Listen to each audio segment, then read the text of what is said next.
everyone, and welcome back to the War Room, which is, of course, our interview series as part of the Clonestar pod. I am your host, Sean Ferrick, and joining me this week is my co-host, the lovely Seosamh Hurley. Seosamh, it's lovely to see you back again. How are you? Hi, everybody. Excellent, excellent. Now, we are a little bit delighted / surprised to welcome the wonderful, wonderful genetically engineered doctor, the fantastic Alexander Siddig, or as he likes to be known, Sid. How are you, sir? I'm very well indeed. Thanks. Thank you. I'm really good. It is a massive, it's just a huge pleasure to have you here. When we send out these invites, we never expect you to say yes to things like this. 9 times out of 10, I don't. So it's just great. When I came back from Hungary, I've been there for months and months and months, and Mel, who my lovely producer and fan club, whatever, sent me a bunch of emails saying these people would like to talk to you, and I just went, "Yeah, okay, let's go, let's do it. They sound fun." Excellent. Oh well, Mel, thank you very much. That check cleared, right? Anyway, yeah, Can you not see his fancy new pair of glasses he's wearing, Sean? Like, where do you think he got the money for those? It's clearly excellent. Exactly. We've so many questions to ask you, obviously, about your time on Star Trek. Obviously, surely you're going to confirm that you are returning to Star Trek on this podcast as well. So don't worry, we can't wait to break that news. That'll be fantastic. But first of all, so I kind of want to go. So everyone listening to this podcast straight away will recognize the wonderful Dr. Bashir. How does it feel today, knowing that new legions of fans are discovering you day after day after day in that lovely blue pantsuit? It's remarkable. I mean, it's a really weird, remarkable feeling, and I don't think I've ever been asked that question actually in that way. So it's quite it's quite exhilarating on one level. I mean, 1992, I started doing Star Trek back in Los Angeles, so that's 30 years ago, and over the process of the next decade and a half, I got used to being a minor celebrity, for want of a better way of putting it, and I got used to people coming up to me on the street and used to all of this stuff. And then for the next 10 years, it's sort of the tide went out because I wasn't seen on TV very often. And unless I was doing the kind of work that I do, which can, only a fraction of the people will see you. And whether it's 24 or even Game of Thrones, it didn't have, the kind of audience that Star Trek had back in the day. And it's Game of Thrones maybe did, but those people came up to me to just go, "I love you in Game of Thrones" or whatever, and that's kind of cool, but always past. The one thing that has just stayed the whole time is Deep Space Nine, and I just am chuffed that so many people really still kind of love that show, and I'm really happy, and I'm not sure I can't guarantee this, that it aged well. That it isn't kind of massively embarrassing to go, "Oh yeah, I was part of that show. I know." It's the opposite. The youngsters who come up, and by youngsters I mean anyone under 40, come up. they come up and they're like, I love the show," and I'm like, "Oh, wow, okay, great. It still stands. It's still walking around," which I love, and that's, I guess, due to Netflix and the streamers and wherever else people find Pirate Cove, these shows. And Sid, back in 92 when it started, obviously you would have had like the original series, the 6 movies, The Next Generation. Did you kind of think that we're going to make this for 7 years? It's going to be as popular? No. What was your feeling towards it? I absolutely had no idea. When my agent first told me, Pippa Markham is a lovely agent, not working at the agency anymore, but just gorgeous woman, very, very eccentric, a bit like Cyndi Lauper on acid, if you can imagine. And she's got that vibe, and she's like, darling, a show called Star Trek. You interested? And I was like, sure. I'd seen Next Generation, and I watched it avidly actually. And in my little house in Tooting, I'd go down to Blockbusters, get 2 boxes of tapes and watch whatever it was, 6 episodes or something. If you get two cassettes, and I thought, right, what are they going to want me to be on Star Trek? Deanna Troi.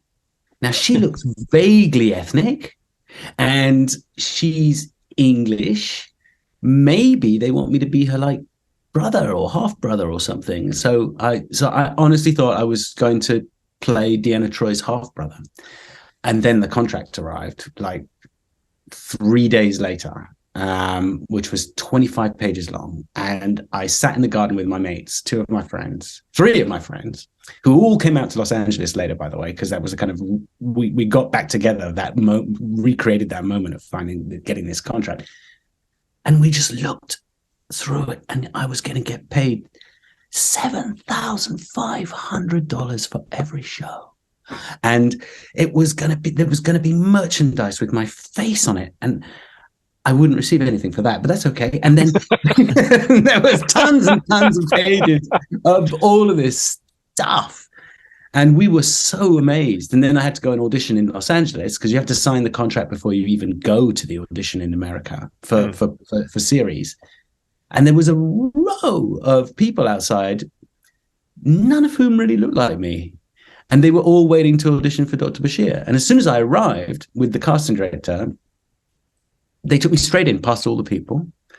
And I went into a room with I think it was about 15 people in it. The studio head, the head of television, everybody, the suits as they called them, were all in there. And they were like, great, thank you for coming over. Like I just came from around the corner. I'd taken a flight from England. Would you like to begin? And so I'd learned my lines impeccably, as you'd imagine, for a first-time Hollywood audition.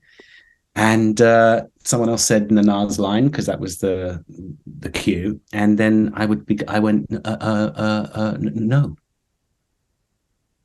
Thank you very much. And that was it. I just had to say the word no. And I did it perfectly, pitch perfect. And they went, thank you very much. And I walked out. And the casting director came out with me, and to the rest of the corridor of people who were just waiting, he said, thank you very much, everybody. That'll be all for the day. Hope to see you on the next audition. And so I just went, my God, that was a weird audition. I obviously got the job before I even walked in there, and I just didn't realize it, because they can't tell you that. What do you think got you the job so early, is it? I did a film called A Dangerous Man, Lawrence After Arabia, long title, with Ralph Fiennes. Ralph played Lawrence, and I played Faisal. And it showed on PBS. I'm conflating two national networks. The PBS here in America. And it was a thing called, I think it was called Masterpiece Theatre, a series they do called Masterpiece Theatre, which about 18 people watch. Because it's all really sort of, arty, low budget stuff, British actors doing their thing. And it just so happened that Rick Berman watched it, and he went, I want that actor to be on our show. And because he was the next thing to God, it happened. And actually, then I have a question. So the story goes that, did you read for Sisko, or was it always, like, in hindsight, was it always Bashir? Was there ever because I think you did read for Sisko, is that right? No, I didn't. He wanted to give me the part of Sisko because he wanted me to be the captain. And gotcha. But he had no idea how actually young I was, because the captain, I look in Lawrence, in the Dangerous Man movie, I looked much older. I grew a big beard, and I just looked an older man. Which was the point. But I was only 27, and it would have been a bit of a stretch. So there was a part called Julian Amoros, who was going to be Spanish doctor, who ended up being Julian Bashir.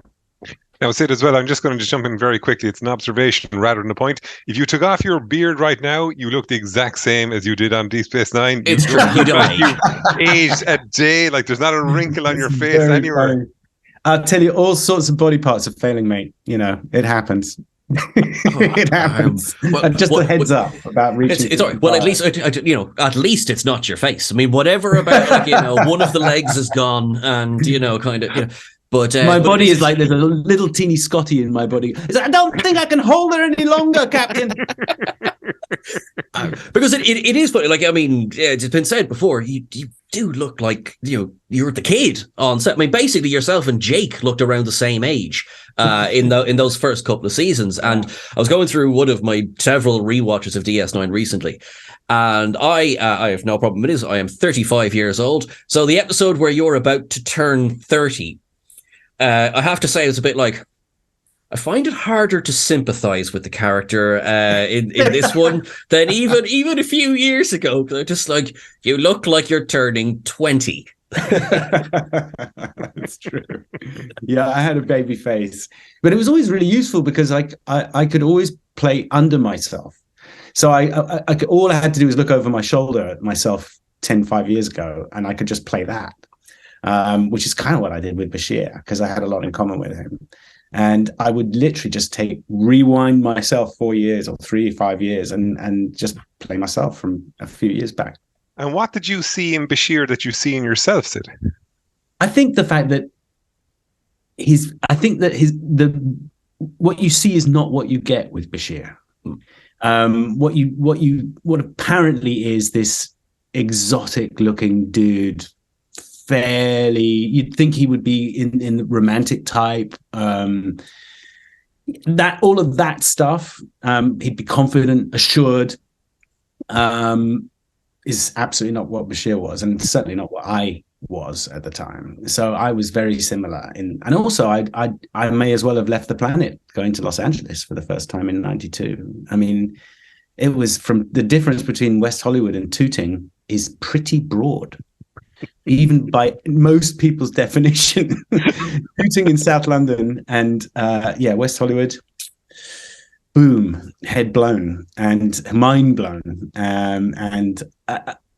I was an alien. There was a song called "Look at Me, I'm a Stranger in Paradise." Remember that song from back in the day? Yeah. I think it's a classical musical tune, but someone else, one of the crooners sang it. That's how I felt. Because I used to hum it to myself. It's like da da da da da da da da da da da da da. Because I was walking around with cash in my pocket and a guaranteed job, 9 to 5. The actors just don't get unless they're on a series. A guarantee of 6 to 7 years, which actors never get. If Deep Space Nine could have been cancelled, it would have been cancelled. So that's another lucky thing. The studio would have loved to cancel that show. It would have done so much damage to the trademark if they had, that they had to wait for at least 3 more episodes, series before they dared to cancel anything Star Trek. Actually, there was an interview Colomini did here on the national broadcaster RT a couple of years ago, and the interviewer, Tommy Tiernan, he's a comedian here. Oh, yeah. And did you pick me up on my R pronunciation there again? The R, yeah, exactly. Damn it, I'm going to be very careful of saying that in future now. And what Tommy Tiernan asked him was, like, in Star Trek, you wear, from a fan's perspective, it's a uniform, but from a non-fan's perspective, it's a jumpsuit, basically. Yeah.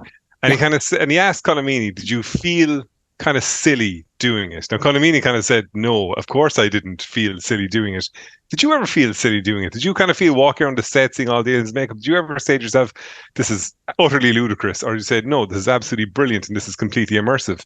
I sometimes felt silly, but that wasn't really because, we were just on the cusp of, you go down to the canteen, the Paramount canteen, which isn't near the set, and we didn't have our lunch there very often, but occasionally, I don't know, one of the bosses would want to have lunch, and it's just like, just go down to the canteen and have lunch.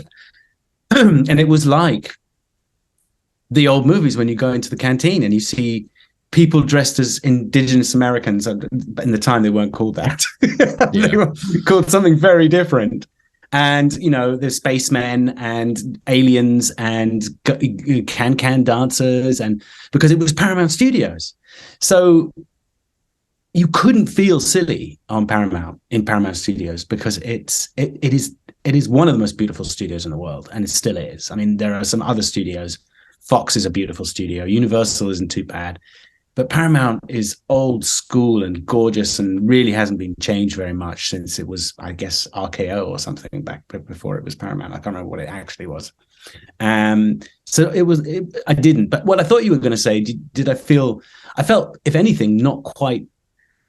I felt a bit of an imposter, and myself and Patrick Stewart were the only people, because everyone else was beautiful American, who had to have fake chests sewn for us. Because my chest simply just wasn't butch enough for the jumpsuit. What? Those no jumpsuits, way!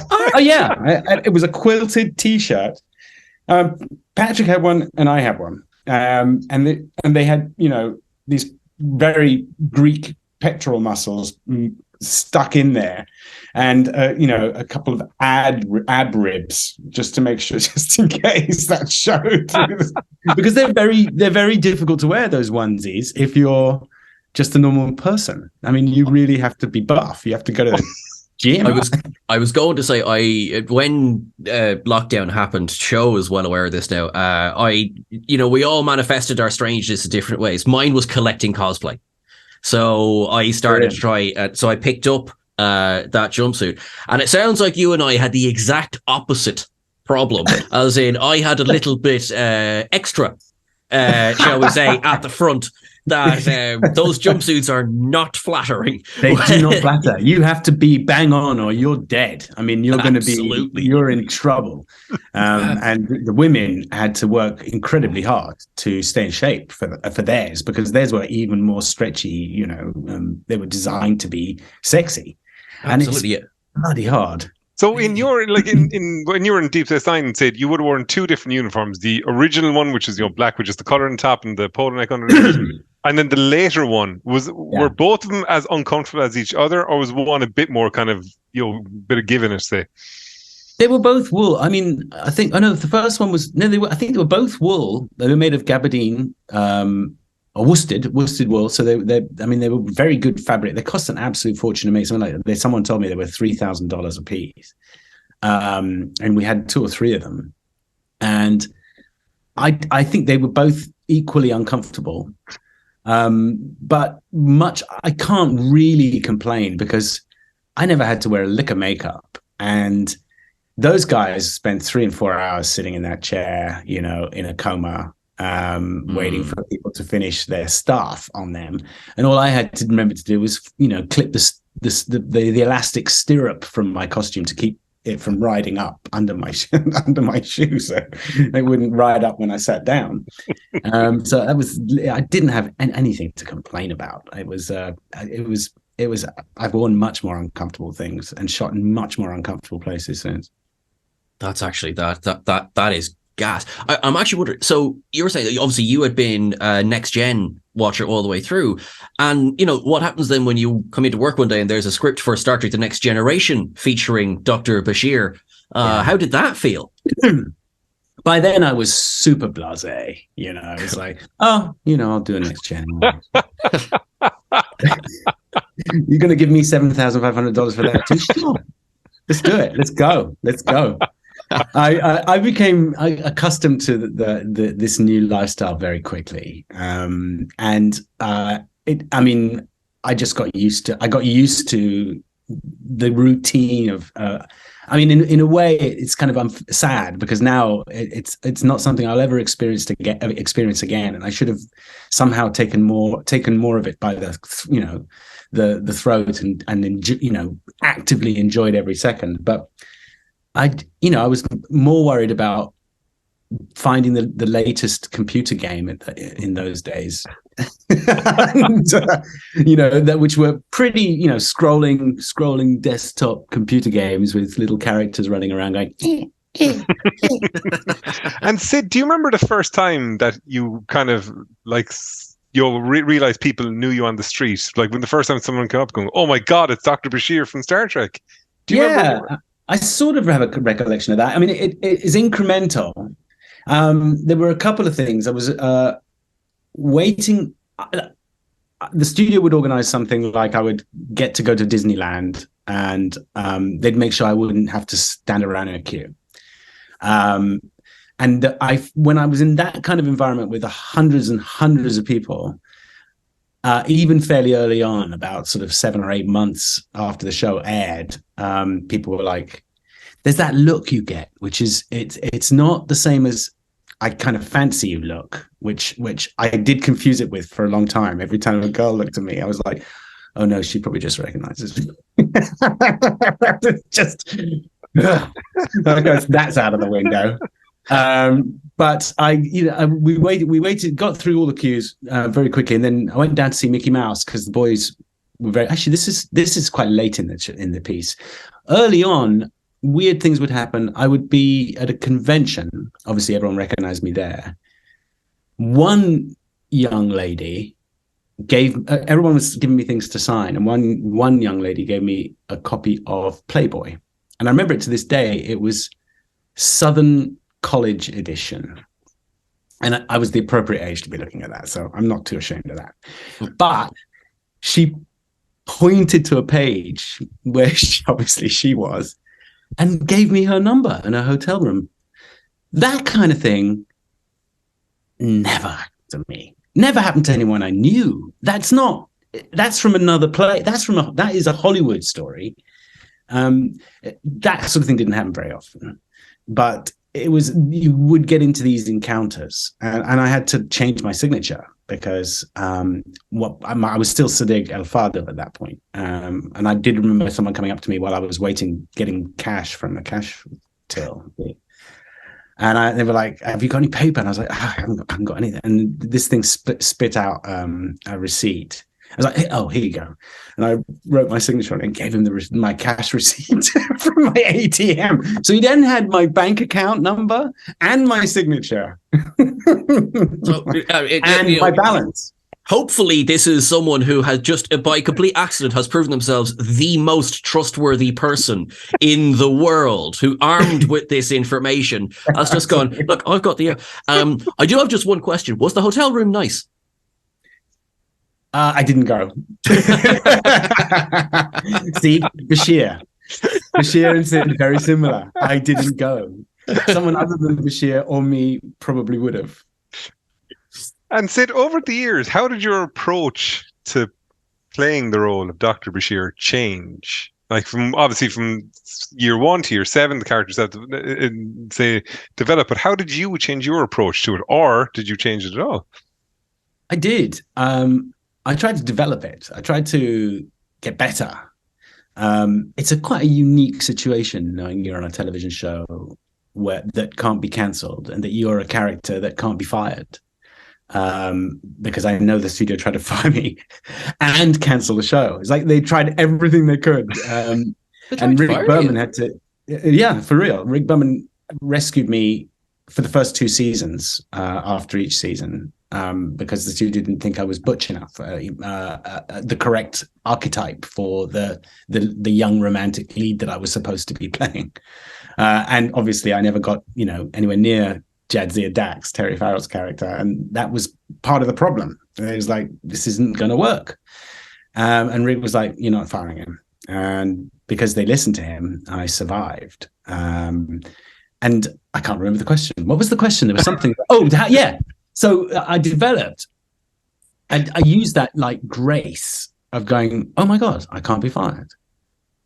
I'm going to start taking this more seriously, and I'm going to experiment. And I think it's just like any artisan, even if I was making cupboards or pottery, I would just try and hone it, get it simpler, more, just get better at it. And at the same time, incrementally, Bashir was growing up in front of everybody's eyes. And so that really, it was just the perfect role at the perfect time in life, because as both being in your 30s, you do all your growing up after you're 25. You just don't get it before then. You're not doing it. You're just wandering around trashing things before you're 25. And that's either ladies' hearts or men's hearts or people's hearts in general, or you're trashing everything you come across. And Well, that was my experience. But when to clarify as well, Sid, I turned 40 a couple of weeks ago, so I'm unfortunately even in the worst decade now. Sean has survived into his 30s. I am now in my 40s, unfortunately.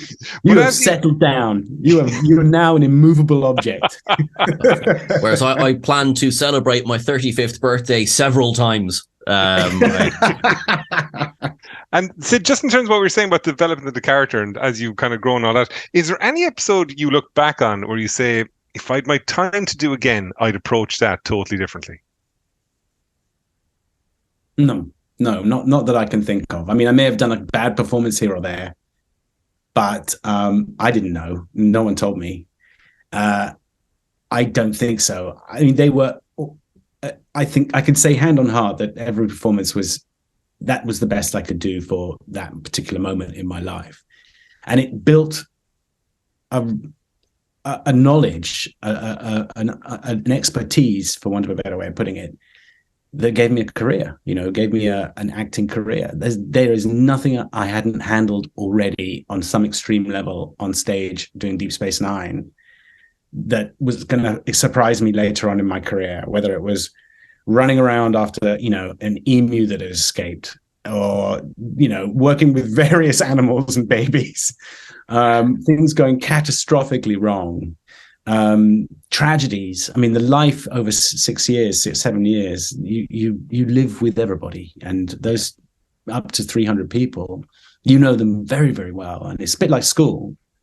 It's just, their job is to make sure you're okay, which is such a privileged place to be. Somebody will ask you every few minutes if you want something, and you do your best to say no because they're actually busy doing something else. So it's an astonishing. It's like the lottery of, a life lottery. It's astonishing, and the subsequent career that I've been able to enjoy is purely as a result of Deep Space Nine. I mean, I think as well, as you mentioned earlier on, DS9, it is aging very, very well, and it seems, I think it's fair to say it's getting a bit of a second life, because. Great. You were mentioning as well that, there was that, if it could have been cancelled, it would have. And I know there's been many interviews where people have said, look, the ratings were never what we wanted them to be. But I know Ira has said sort of on the flip side, that let you get away with so much which was brilliant. The reason the show even worked at all was because they didn't notice. They weren't breathing down our necks and looking for kind of a cookie cutter version of the previous season. Poor Next Generation guys had to just repeat the same note again and again and again, and they could occasionally change it a bit, but the studios simply wouldn't allow them to do anything radical. And it is like, I mean, obviously, all the treks are wonderful in their own way, but I think it's safe to say that up until even maybe halfway through Enterprise, DS9 is the one that pushed the boat the most. They had to. Yeah, they had to. Ira thought it was his, human responsibility to expand the width of knowledge about what Star Trek could be. And he had the instinct to serialize it, which was just groundbreaking. And I think there was some early show. Hill Street Blues, that they explored a little bit of that. There, in the history of television, it is one of a handful of shows that had serialized, and therefore just groundbreaking. There's a relatively early story in DS9, past tense, where obviously yourself and Avery Brooks and Terry Farrell are front and center for the two-part, and it's actually been more or less revisited in the most recent season of Picard. They go back and they're in the 21st century. The sanctuary districts are there. Did you know you were making a documentary at the time, or I joke, but it was very prescient. We loved it. We knew we were doing good work at the time, and because we knew a good script from A Hole in the Wall, and these were good scripts. And we knew too that they were different from the kind of thing we were normally doing, where there would be, a story about Bashir or Jadzia and Quark would get a joke scene, and we'd hit all the bells for the loyal following of people who did watch Deep Space Nine. And this one just took a left. That was a right, by the way, but it looks left to you, I think. And this one took a left.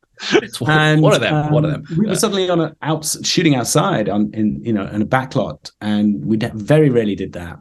Occasionally, when you're on a beach or something, we did that, but we shot the whole episode outside. And Avery was just really excited about this, and we were wearing ordinary clothes, and it was great fun. We knew it was an attempt at being an important show, and I think we got the sense that when we finished filming it, that was really worthy, and that was really great to have been involved in it.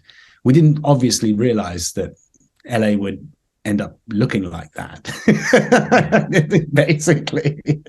And Sid, over the 7 years, was there ever an episode that would have centered around Bashir that either you wanted to see made, or that was spoken about being made but was never actually made? Was there ever kind of a missed opportunity that you felt that there was an episode that was kind of touted but that was never actually done, that would have centered around your character? I would. At the time, I was quite excited about it, but it's only in the last year, because it only really evolved with Sloan in the last couple of seasons. I really was excited about the Section 31 thing at the time, and I think there was a reticence from the bosses to paint Bashir in a light that might be ambiguous, because he was such a terrific human being, so obviously my acting instincts would be driving towards, let's go to a darker place, let's get dark, and this is the perfect character to do it with, because who'd have thunk? And he had the best education with Garak, who's also kind of like, he's better at hiding his emotions than Garak. Garak seems like a weirdo. Bashir seems like a great guy. That's the mildest way to put it there now, Sid. Yeah, let's face it. Fact is fact. He seems kind of creepy. So even on a good day. To me, it was would have been an interesting avenue to go down. Also, I was really interested at the time. The United Nations were very big at the time, and there was the big Bosnian War, and there was a lot of and very early precursors to what has become the full-blown war on terror for the last decade and a half. There was I can't remember whether it was an embassy in Africa that got blown up, and I mean there were things that were beginning to cook in terms of where the world was going. And the United Nations were struggling to have the moral authority to make sure something happened. So in a way, there was an attempt to allegorize the Federation as the United Nations and the Bajor is the first rumblings of terrorism. We just got over the troubles of the Irish troubles, and that they were sort of seemingly behind us because there weren't so many bombings in London anymore. But it was still going on in Northern Ireland, and that never abated. So there was all these hotspots around the world, and Deep Space was addressing them, was reflecting them. And Bajor and the Jem'Hadar and all these others, none of them felt like bad people. That they all felt like they all had a real depth to them, a real nuance to them, and so it was very interesting to be doing that, and I wouldn't have minded just pushing that a bit further and exposing the Federation for a bit of a Wizard of Oz, if you like. And so the relationship between Bashir and Garak, was that kind of always planned to be a kind of a thing to go out throughout the series, or was it just based on the chemistry between yourself and Andrew Robinson in the scene that you had? Absolutely Andy's performance that did it. He came across in a really interesting way. When there was a scene we did at a little Replimat on the promenade, and there was a little piece of flora in a vase on the table as decoration, and he made me so flustered that I kind of had to whip away this flora.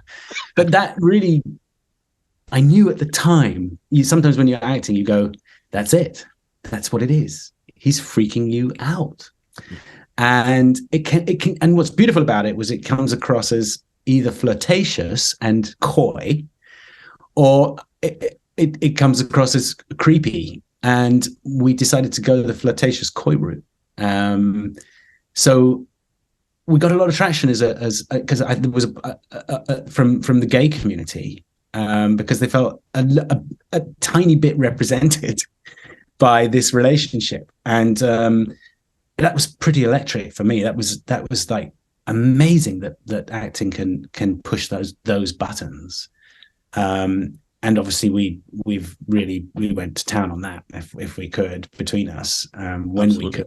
I think the amount of if there's like character breakdowns now where you have like Space Jesus as captain of the station, and of course let us not forget Space Lizard and his medical boyfriend. And I mean, it's been for years now, and it's been fantastic. And I love to see as well a lot of the things that I remember you were doing obviously in lockdown, and the Zoom read-alongs with Andy. Yeah. I love how much you guys have just leaned into that. It's brilliant. Because as you say, like we've been clambering for it since he looked like he was about to eat it.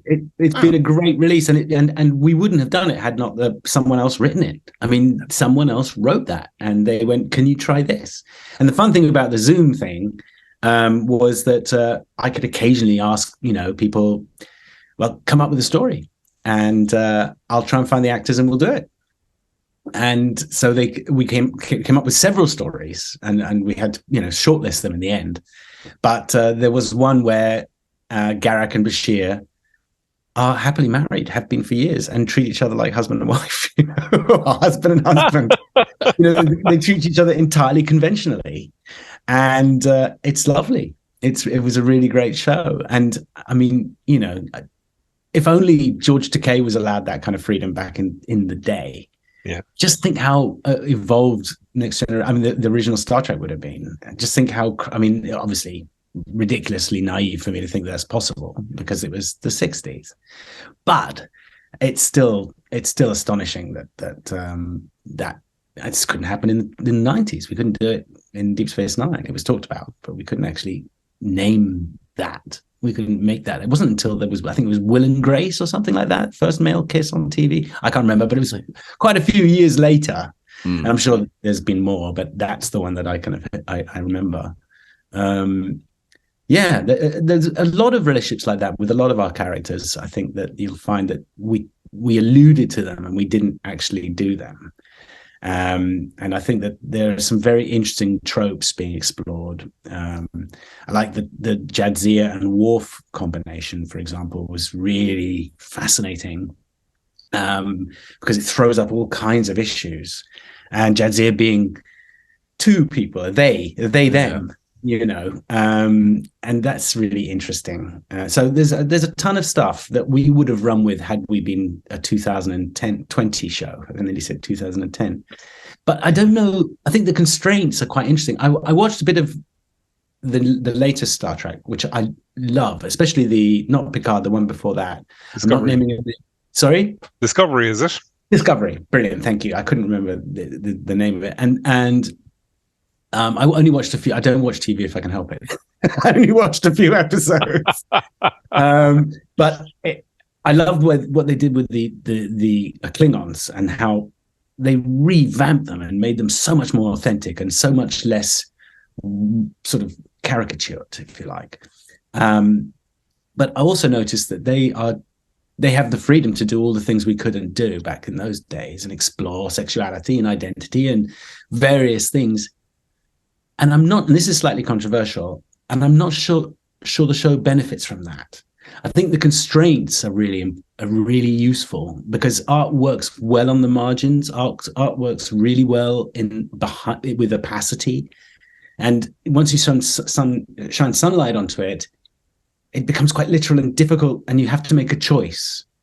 And I don't think art should ever make people choose. I think it should just ask questions. So I think people, when they watch that, are like, it's way too politically correct. And they're right for them, and they're not right for other people, but they've already polarized. And I don't think Deep Space Nine or Next Generation, or that for that matter, or any of the earlier shows, polarized people because they were vague, and I like the vagueness.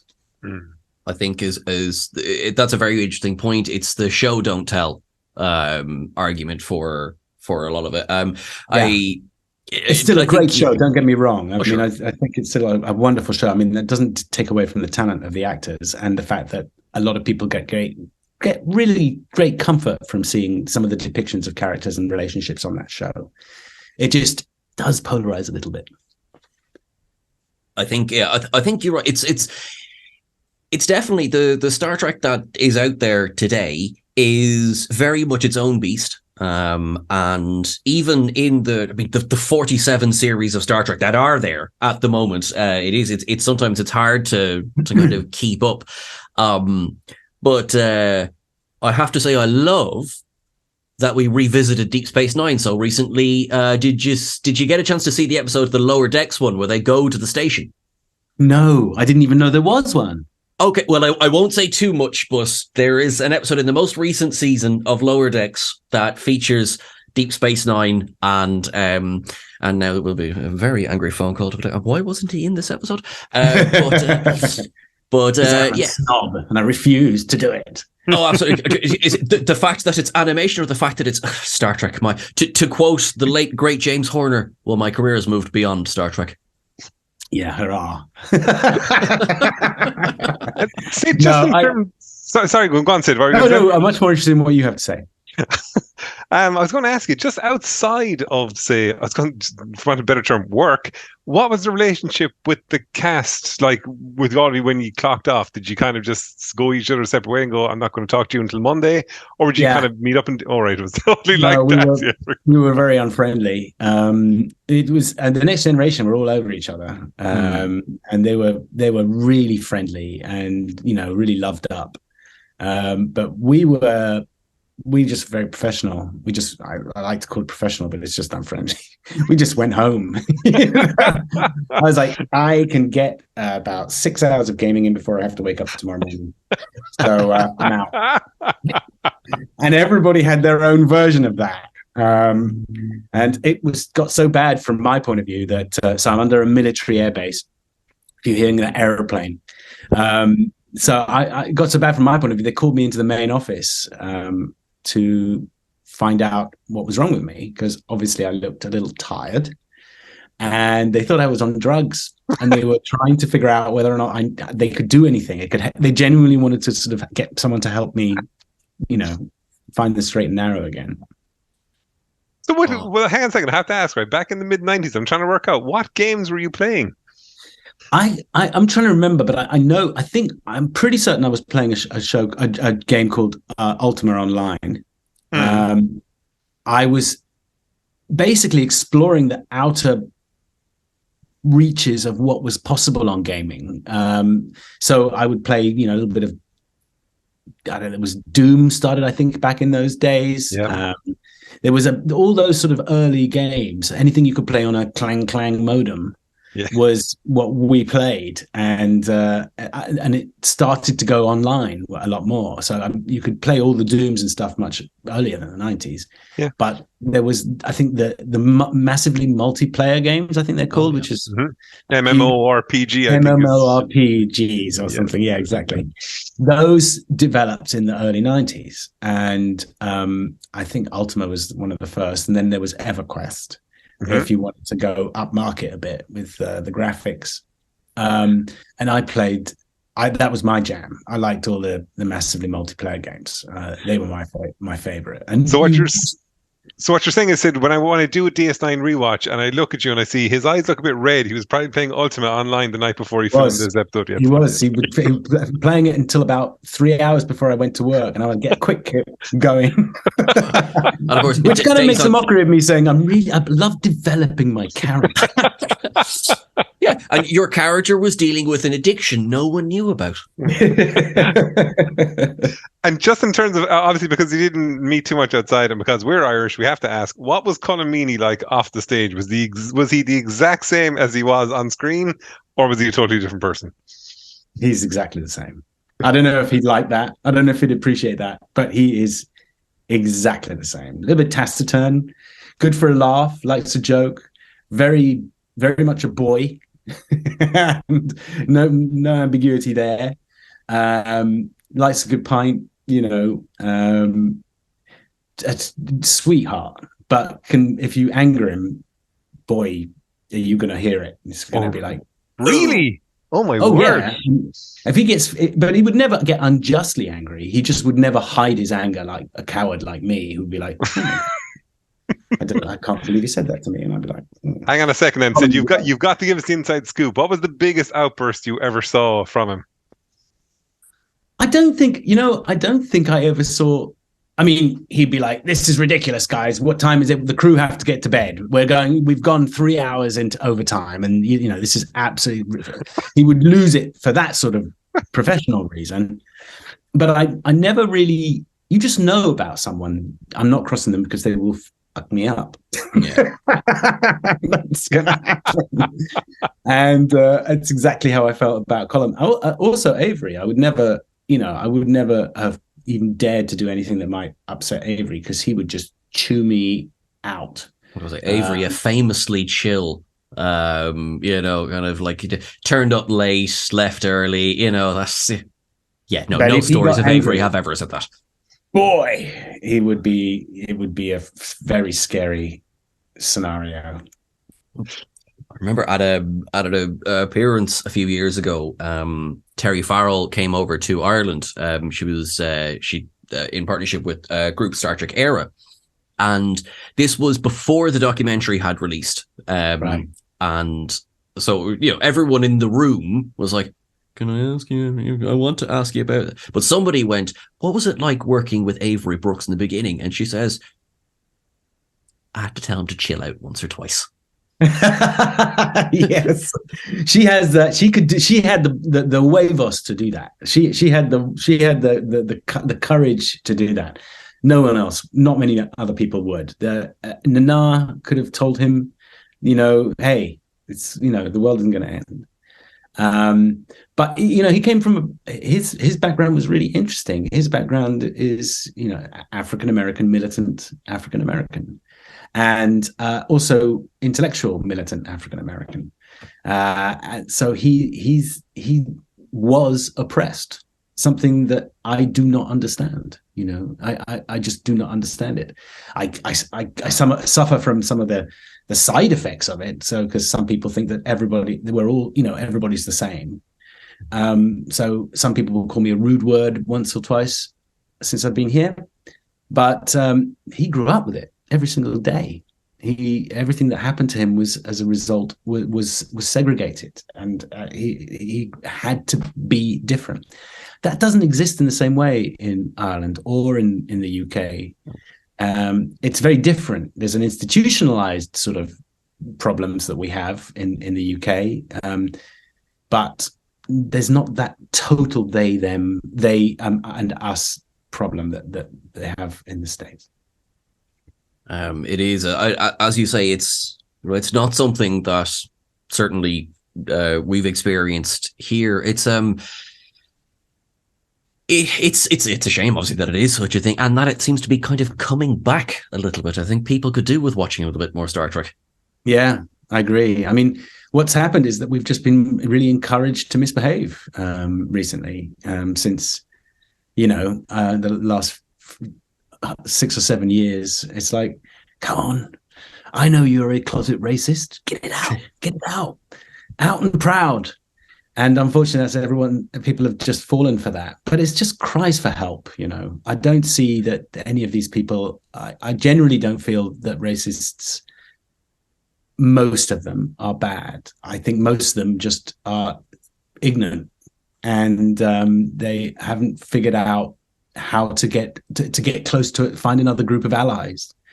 This is the group that's going to accept them. So, and the qualification is you have to hate people who are different color, or from Jews or women or whatever. Pick your thing. Doesn't matter. We all remember it at school. We were all the same once. We all picked on kids because of their characteristics. I remember, redheads would get it in the neck at one of my schools. It's like, here comes whatever they call. I can't remember what they call him, but it was something like fire truck, But do you remember that too? We all did it. We all did it. Yeah, we were all like we were both. I think we all did it, and we were subjected to it as well. Like there really was no escape. Like I think when you speak to people, no matter where they're from, everyone's going to have a similar story of being in school and what they grew up with. Yeah, and there's always and the thing about, I suppose the thing about kids as well is that kids don't have the wherewithal to pull their punches as well. And I remember I've lived my life scarred. So obviously my name is Sean, and the word for sweet in Irish is Milshawn. So I had so much fun for a few years as a kid. So how many times did I change schools, try and change my... So you couldn't call me John. No, thanks, Mum and Dad. Sorry, hang on a second. I've got you both beat there. Like, not only is Seosamh bad enough, right? My middle name. Yeah, I know it's a tough name, but it gets worse, Sid. It gets way worse. My middle name is actually a combination of two saints' names. So one is St. Gerard Magella, so Magella, and Padre Pio. So my full name is Seosamh Magella Pio Hurley. Now, when I was doing my confirmation when I was in primary school here in Ireland, turned out one of the girls in my class, in the most idiotic bit of random luck ever, had the exact same middle name as me. Her name, yes, I know, it's unbelievable. Sid, you're on the edge of your seat there. Her name was Jane Magella Pio, laughing, and I was there going, how does this actually happen that you would have this as the same middle name as me? So it was bad enough nobody could pronounce Seosamh, but I had to deal with Magella Pio as well. Was there, like, where you used to say when you were in class the same, was there like a discount on buying this name or something that day? Joseph, you deserve to be bullied for that name. I'm sorry. You should have got married. You could have hyphenated up to each other. It would be Magellan Peel Hurley. Only I thought of that at the time, Sid. I could have gotten saved myself. Actually, Sid, question. I want to bring back something else for a second. You directed 2 episodes of Star Trek. Yeah. How did you find the transition from in front of the camera to behind the camera? And how did the rest of the cast take to you as director? The rest of the cast were very brave. They were extremely gracious. I directed quite a lot before, but never film. And in fact, I started my career as director. So it was, and that's why the interest grew into, like, can I do a few Star Trek? So I just had to follow a few directors around and go to the editing suite, go sit with the producers and watch them, take notes, give notes on shows. And because Rick was basically a friend, I was one of his kind of favorites. He would give me access to things that no one else would get access to. So really his note session, just him watching the show and what he said about it as we went. So that was really, really fascinating. So I just did a lot of preparation, which I knew how to do because I'd done plenty of other directing. I had an idea of what the parameters were of what and I would get the script very late and quickly figure out what I could do with the material we had and the stages and the sets, and talk to a couple of them. So I found that transition really very natural. And then I felt it was really, and I think I did a pretty good job on the first show. And I can't remember what it's called, but we had some really interesting actors. We had a very famous actor called Lou Tierney, who, well, famous isn't quite the right word, but he was highly respected. He was in the original Derringer, which is I think it could have been one of the first talking movies, cowboy movies. Wow. But it was a big deal. And Ira was really, really so ecstatic to have got him to play the part of the older man. And I got a call from Wardrobe, Bob Blackman, who was the great Bob Blackman, who rang me from Wardrobe, was like, Sid, would you come down to Wardrobe? And I was like, Bob, we're filming tomorrow, and I'm swamped here. Is there any chance we can do this? Were you swamped playing video games at this point, Sid? Is that what it was? You were there playing Ultimate this right time now, Bob. I couldn't fake it. I couldn't fake it. So I reluctantly went down to Wardrobe, and I met Lou Tierney's son, who'd obviously come in to accompany him. He's a 40-year-old chap, and he's like quite worried, and I was like, "Is everything okay?" And Bob was like, "Just come. Could you come with us?" So I walked in to see Lou, who was sitting on a chair. First time I met him, so I was like, "Nice to meet you." And he was catatonic. He couldn't focus on anything or speak, or he couldn't respond. His son wasn't quite sure what to say. And then the casting director arrived and told me that he'd had a stroke, but he'll be all right by tomorrow. And I was like, that's not normally how this goes. You don't just walk off a stroke. Like, I'm not an actual doctor, but yes.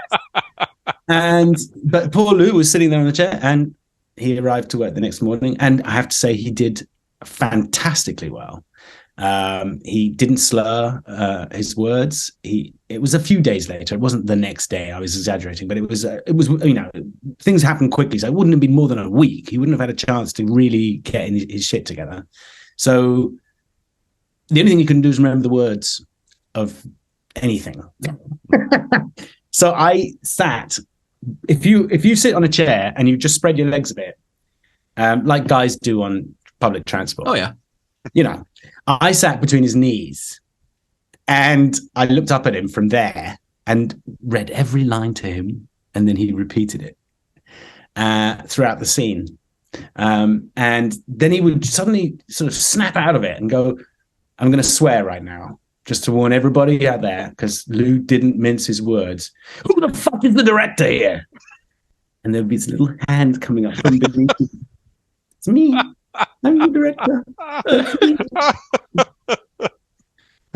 It was amazing, and we had a notorious actor on that show who had an incredibly bad reputation for causing all kinds of trouble, and he was good as gold, given that Lou Tierney had stolen any possible limelight that could be stolen by someone being problematic. So the other actor was great. And so I got a lot of kudos for dealing with this on my first show. And then I kind of realized that actually I found it kind of frustrating, because I'm used to directing, and that is actually coming up with creative ideas and doing things, in interesting and original ways. Yeah. And that's not what they want on TV. They don't want that. They want you to shoot exactly what they've written, and they want it exactly this way, those two sizes, and that's it. And I am a bit more rebellious than that. So my second show was supposed to be a laugh out loud stand-up, comedy. And I just didn't see it that way. I just didn't even chuckle reading the script. And so I was trying to find ways to circumnavigate that, and so what was supposed to be a hilarious scene between I'm trying to remember names right now, Armin and the lovely Cecily, his mom, ended up being a kind of Freudian nightmare when I dealt with it. And needless to say, that did not go down well with Ira. He was fuming that I had messed with his piece. And I just didn't, I couldn't, I wish it, in a way, I wish we'd been able to discuss the script before we shot it, which is usually quite a nice thing to do, but we didn't do that. So in a way, you can't tell the executive producer that his script is just not funny. It's just that you can't do it. So none of you want to be back for season 7. Yes. So I need to say I didn't direct another episode. That was not on the cards. And I think Armin never quite forgave me for the way I handled that show. But I don't think, there's anything else I could have done with it. It's I remember the episode well, Profit and Lace. Profit and Lace. That's the very one. And yeah, I think it's one of the things, as you say, there's only so much you can do with what's on the page. I think everyone, I'm not just saying this because you're sitting on the call. I think everyone did as good as could be done. And you're very well. Excellent, cool. I have always, but I have to say, since that day, I have wanted to try Sluggo Cola, so I will give you that one. Wow. So yeah. Now actually, it's funny as well, because you were saying that, like, on the show, even directing, you know, it's kind of like, we want your vision as a director. We want you to execute this, and this. So an episode like In the Pale Moonlight comes along, which completely just steps away from the kind of the normal of have, like, full on breaks the fourth wall, you know. Yeah. And like, does anyone, like, who's ever directed it look at that and be just like, well, how come they got to do it? Yeah. Well, you know, it's a producer's medium, this show. And there were a bunch of really talented writers. They're all still talented writers. And if they can dream it, it gets shot. And if Ira okays it. But that's it. That's where the creativity, apart from the actors, we were also encouraged to be as creative as possible, which was totally fine. But that's it. No one else gets to mess around. Everybody else has to. It's Hollywood. It's a factory. It's for network television. It's one of the most expensive shows in the world at the time, and don't mess it up, guys. So you know what? Fair dues. They get to do that, and I go away and find another place to do all my experimentation if I want to do that. So in retrospect, I was fairly badly behaved by doing that, and I probably would have been better off just doing exactly what I was asked to do. But I'm that kind of dude. Say the question for you. I'm always curious about this. Say, like, for myself and Sean, we watch Star Trek like fairly constantly, fairly regularly. If someone showed us a screenshot of an episode, we could probably narrow it down to the show, the season, the episode pretty fast. I got tested on that last week. It's depressing how quick, yeah. But if you were sitting down, and as you said yourself, you don't really watch that much TV, but if you were flicking through the channels and you came across DS9, would you be able to, like, would it take you a long time to say, Jeepers, what episode was that? Like, what season was that, or anything? Or I wouldn't know. I maybe watched 5 or 6 episodes in all, and in all the 7 years that I was there, and I read every one, but that's different. They become a completely different monster once they're made, and they're almost unrecognizable from the script. So it was. I really wouldn't have a clue. I really wouldn't. And I've learned more since I stopped doing the show from talking to interacting with people who tell me what happened in some good shows. And now I've formed opinions about some of the shows. Like, I like this show because I've been told so much about it, not so much that I saw it. Like, you know, the past tense 1 and 2 and Far Beyond the Stars, and, you know, for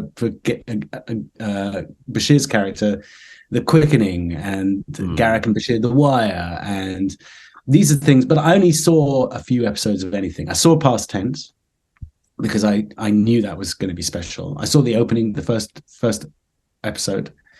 But actors generally, healthy actors generally don't want to watch themselves because it's like sitting down with your mum and looking at photographs of you, and it's just like, I read recently that Adam Driver, he will not watch his own performances back, and I found that absolutely fascinating because I was there going, that's so cool. He's like, all of us, like, it'd be really awkward. It's like our podcast. I can't listen back to my own voice under any Why would you? It's done. You did it. You don't want to do it again.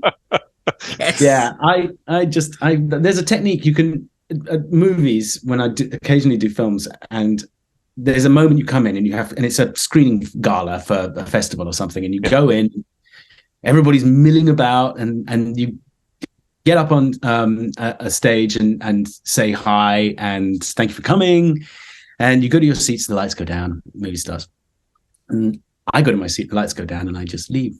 And then I come back just before the end for the question and answers. So wait a second. When an episode wraps, when you've done the episode, it's all over. I'm always curious about this. Do you have a screening, like, for the cast and crew for you to watch it if you want, or is it a case of, like, so the earliest just no time?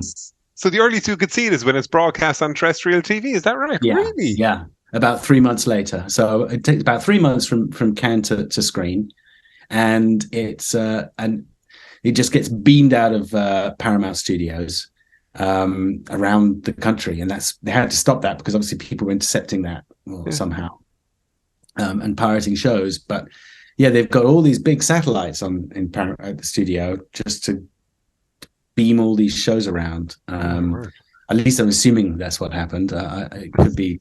I doubt they deliver them by truck. They may have done in the early days. So it's you don't have time, and no one wants to watch it. The crew are like sick of it. they work so damn hard on it. They just because we spoke to Dan Curry recently for the show as well, and I was just curious. I was just fascinated by that. It was just kind of like how fast they were working. There was no stop. There was no kind of just sit back and relax, watch the laborers are working. It was just not next episode. Let's keep on going. Yeah, boom, next. And you change over your captain and your pilot. So the director and the first AD would swap to a different director and first AD, and everyone else stayed the same. And then you would do 7 working days shooting the next episode, and that could be 9 days with a weekend. And then you'd see a new director and a first AD come in. The cinematographer would stay the same. The camera people would all stay the same. They would just keep on going. And you did that for 9 months. And then you got 24 shows out of it. I was about to say it must be exhausting, but with you playing so much Ultima as well, it must have been even worse for you. I work less than anybody else. I mean, actors generally do, because I'm not in every scene. So only in Bashir heavy shows will I be all day, every day. I'll be there. But most of the shows I'm in like just 2 or 3 days, and some shows I get just one line. So I come in for one day, see you guys, and leave, because contractually you have to be in every episode. Yeah. I don't know why, but that's the way it goes. Right, and so a lot of actors, you'll always see their one line, whoever it is. And but the rest of the crew would work incredibly hard, so hard that we lost 2 people to road accidents over the time, and because they just drove back too late, too tired, and they had to really change the way they look at the scheduling the show, and the 22-hour days, which we would have to have, which we had in the pilot, would never stopped happening, and we would restrict ourselves eventually after 3 or 4 years. And enough accidents to just 12-hour days and 1 hour lunch. So that was became the norm at the end, a 13-hour day. But it was just a disaster for the crew. Well, even like no matter how passionate, no matter how into it you are, eventually burnout must happen. Yeah, it just must. Yeah, absolutely. I mean, you're like, not only that, but you're on your feet all day and you're lugging around lights, equipment. You're having to be really quiet suddenly while something happens. Then you can communicate again, and then really quiet again. And it's just an incredibly difficult mental test to do that all day, every day. And of course, if you get it wrong, Hollywood is brutal. You are fired. One slip up, not like the actors. You deliver the tea cold, as I'm exaggerating, but it's that kind of, or you let something go missing, or the turnover in Hollywood studios. They're the most coveted jobs, but it's brutal. The existence is brutal. Sid, come on now, just a minute. You lived in Tooting in London. You went to Hollywood. If somebody gave you a bad cup of tea, you let them know about it, didn't you? No. No, I never said a word. They wouldn't be at work the next day, but I never said. Yes, they went missing. What can I say? Well, there's a few missing. There's some posters of just faces at Paramount still. Just these people have gone. No one thought it might be me. There's that big backdrop, isn't there, at one end of the promenade? It's like, nobody look behind the backdrop. That's where all of these people have gone. It was quite smelly for a while, and then that cleared away. We just put a fan in there. And Sid, what would you say was again, you've been asked this a million times, what's your favourite episode? I think my favorite episode, I have a lot of complicated reasons for my favorite episode. I can understand other people's favorite episodes being emotional and wonderful story, but our man Bashir changed my life, turned my life around. A week before that episode aired, people openly vilified Bashir. They openly disliked him. A week after it aired, people changed their minds, and it was almost a kind of test. We know we could do this, and we'll just do that. If people aren't having a bit of trouble with him, we'll do that, and they'll all fall in line, and they did, because suddenly he was in their comfort zone of character we understand, a trope we understand, Bond. Now we're talking. And before, he was a kind of complicated, not quite sure what sex he was, whether he even liked sex. Was he? I don't know. So that was helpful for the character. And were you aware of the vilification towards you, Sid? Yeah, I read the reviews. Oh God! So I got reviewed, and they were terrible for me.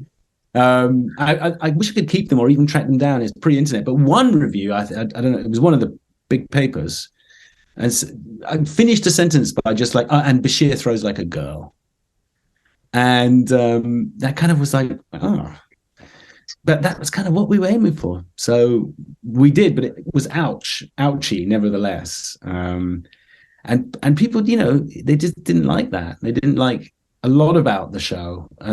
Some people didn't really engage with the fact that there was a black captain, and it was America. I mean, it's a tough country to go and do this sort of act. And they loved Quark. That was the fan favorite. Like hands down, every season, that was the guy everybody loved. And everyone else, they were like, yeah, not so much. But how could they be expected to think otherwise? Because they'd just come through the Next Generation, which was showing on the other channel, or a different time on the same channel. I can't remember which one. And that was much more archetypally sound. There was a handsome young man and a wise old man and a beautiful young lady and a wise old lady and a robot who was perfect and funny. And there was, but they had some standout, amazing characters like LeVar Burton, who's revolutionary. That's a Deep Space Nine character in the Next Generation. So it's kind of, I don't blame them, because we did change everything. We were doing a rewatch of The Next Generation recently for the show, and one of the things that we spoke about is that when you watch the early seasons of, say, The Next Generation, obviously with DS9, one of the things you can relax about watching it now is that you know what it becomes. You know that it's going to last 7 years. You know it becomes absolutely brilliant. So when you watch the early episodes, even though when you would have watched it at the time, you might cringe, now you're kind of there going, actually, no, they're trying something, and they're trying to develop the character. And then it becomes more prominent when when you can see the character slowly building into the character that you know and love kind of later. And I think that's where a lot of shows, especially DS9, benefits so much from, say, watching it with that context in your head.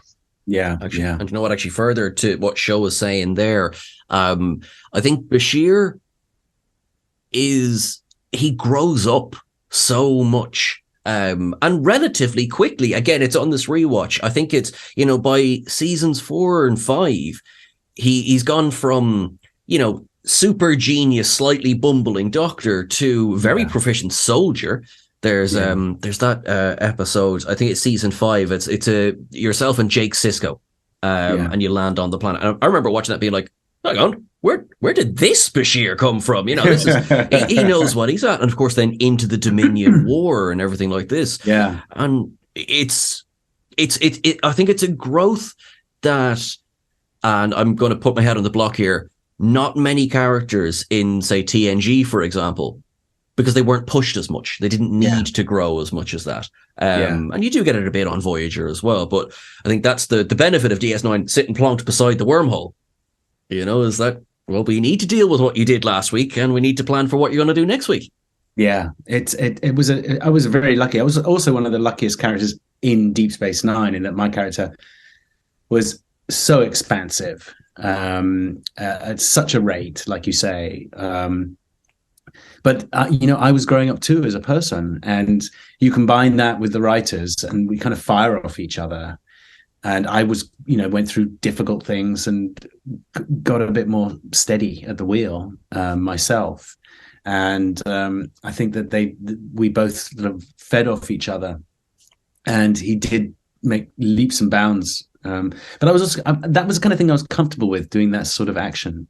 And I really liked the idea that Bashir wasn't McCoy and he wasn't Crusher, who were very much, there's a line in the sand, I will never pick up a weapon in anger. Combat medics fight. They will kill people. It's really unpleasant, but they will. They have to. There's only, six people, and Star Trek was always correct about that they're platoons that go down to these planets. They're not, they're not, they're not platoons. They're just groups, a fighting unit, tiny 4 or 5 people. And that will necessitate the need to be able to defend yourself and shoot back. I think one of the things one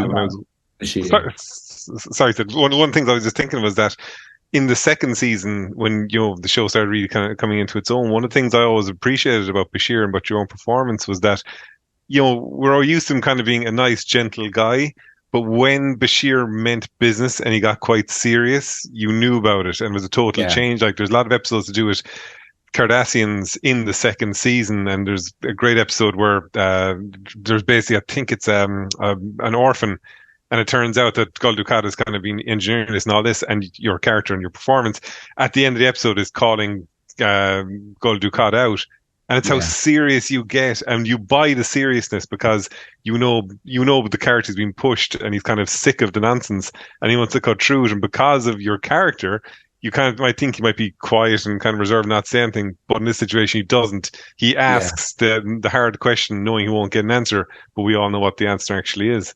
Yeah, he leaps out, and we'll go back to the innovativeness of Section 31, which Ira came up with.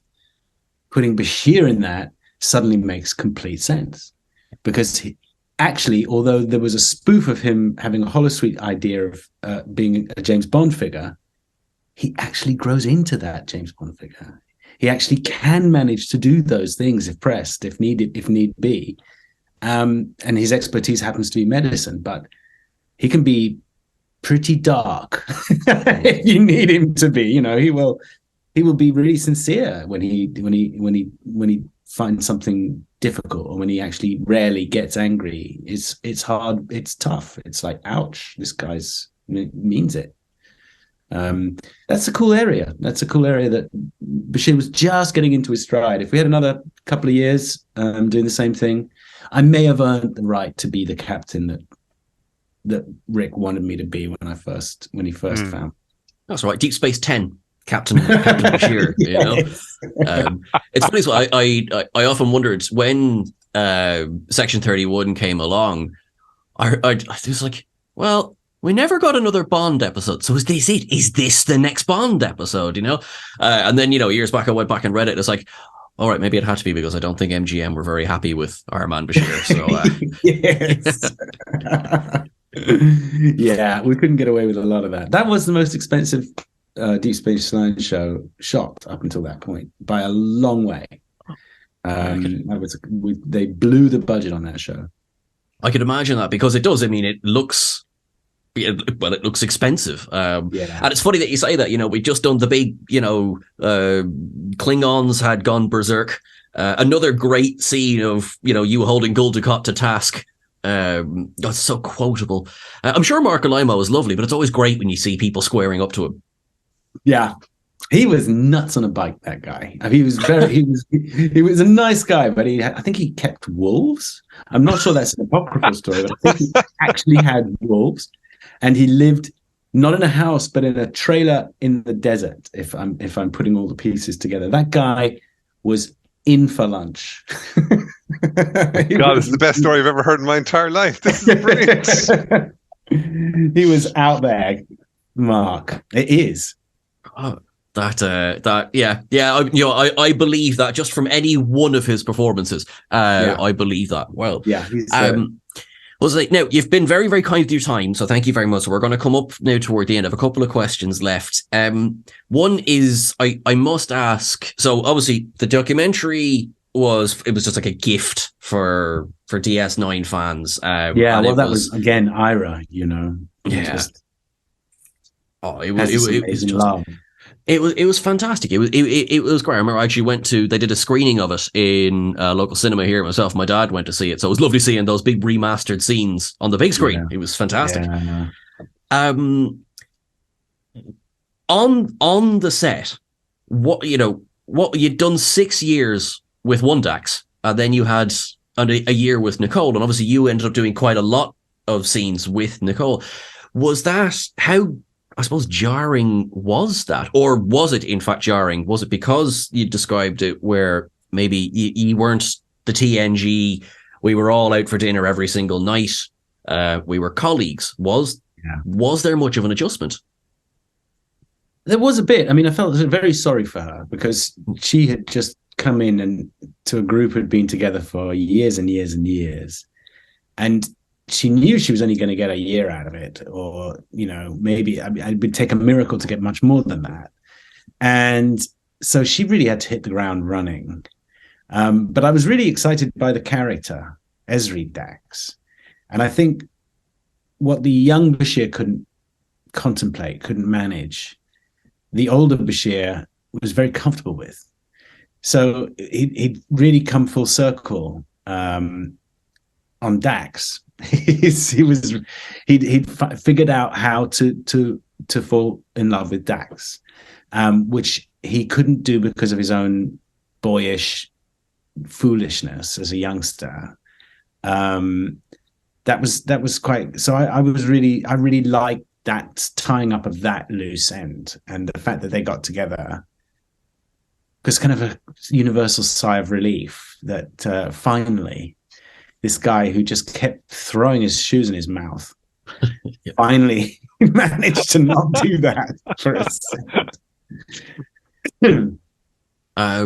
That's a kind of, obviously, I mean, we'd all love to see a Bashir return to Star Trek. And I think the novels pretty much agree. I mean, everyone wants a Section 31 series where you have become the new Sloane. What would it take to get Sid back in front of the camera in a Star Trek jumpsuit? I wouldn't be averse to it. It would be a lot of fun. It would be a lot of fun with the right guys, with a couple of other actors that I know around who were from Deep Space Nine.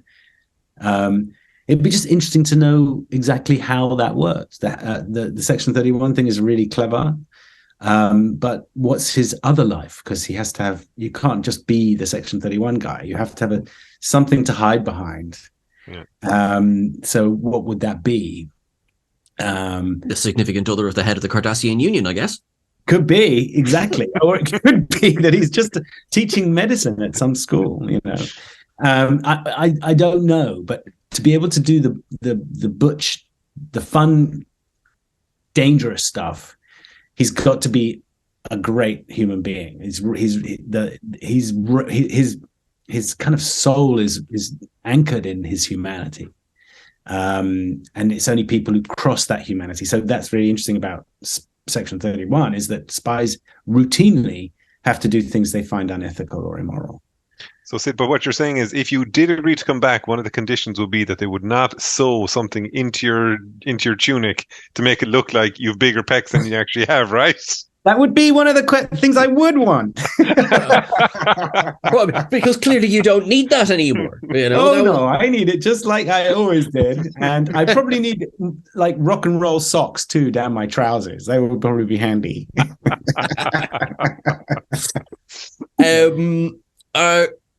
I suppose quickly, ask to choose between your children, favorite role you've ever played.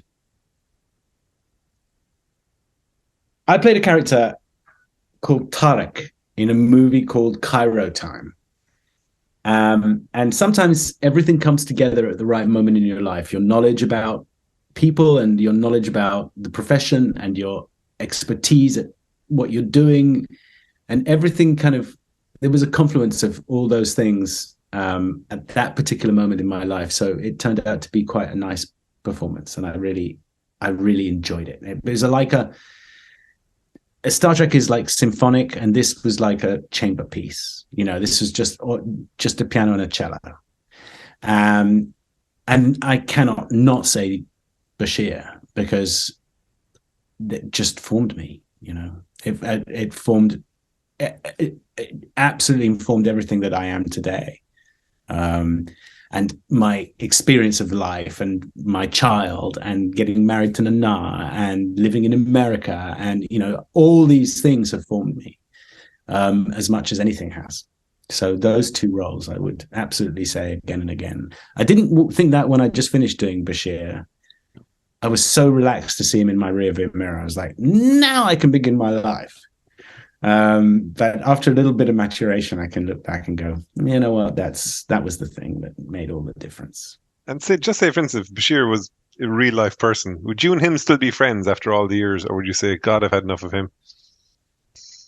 I can't imagine anything but being friends. I can't imagine it. It's just because he'd be the kind of guy I always wanted him to be. I decide you. Everything about you. Every mannerism. No, don't do that. Do this one. I'd be like the worst lover from hell. It's like... So thank you I have one last question, but first, thank you so much for your time. This has been a genuine pleasure. Good. It's been a pleasure for me too. You guys are great. You guys are terrific. Thank you so much. We have a really easy question for you now. Requires no thought whatsoever. First, what does Star Trek mean to you?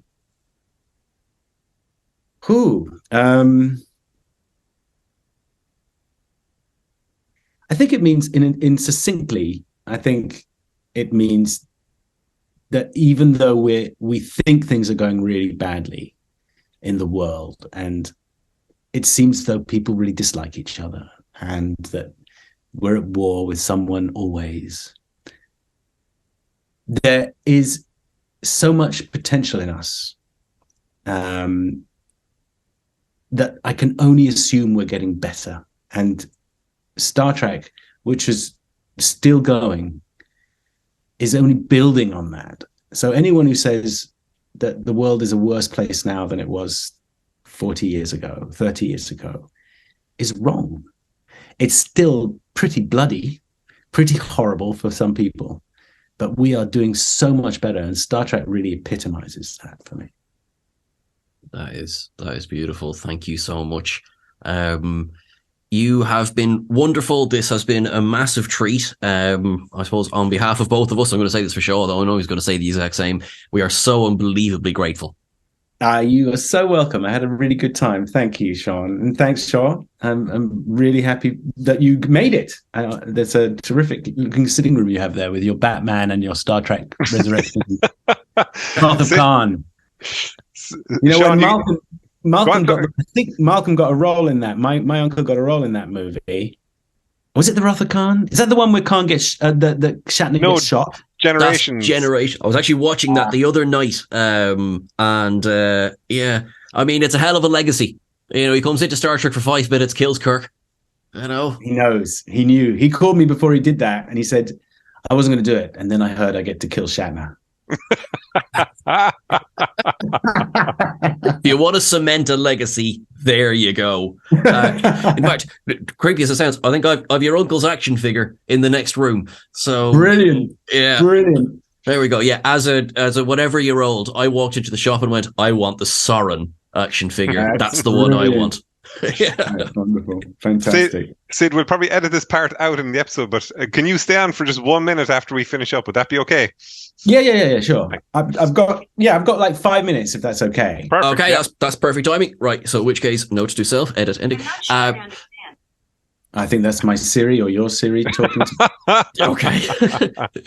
What I'll do? Okay, so I'll show just for yourself. I'll stick on the outro to this afterwards, so we can. I'm going to.